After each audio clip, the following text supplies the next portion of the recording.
Weißt du, was sie mir für einen Scheißdreck verzeiht haben? Immer, so früher in der Schule. Ich habe schon ziemlich früh gemerkt, dass du denen nicht alles glauben kannst. 3 Chinesen mit einem Kontrabass, die saßen auf der Straße und erzählten sich was und dann kam die Polizei und sagt, was ist denn das?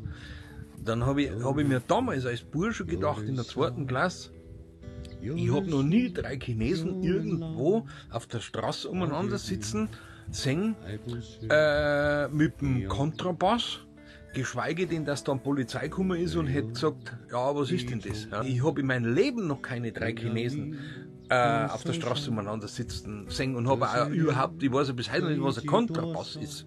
Ein Kontermaß ist, das weiß ich, das habe ich aber damals noch nicht gewusst, aber heute im Nachhinein habe ich gedacht, ja, Kontermaß, das kann schon sein, dass die 3 Chinesen beispielsweise am Tag davor im Hofbräuhaus waren und dass die gesagt haben, boah, uns geht's heute aber scheiße, jetzt sitzen wir uns einmal da auf der Straße und saufen wir Kontermaß.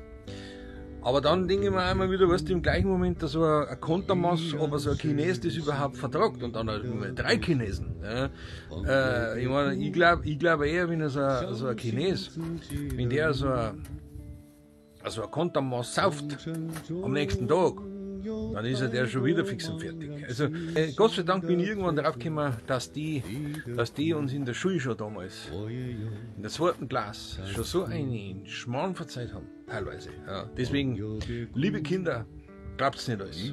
Glaubt's nicht alles, was man euch in der Schule verzeihen will. Typ von mir.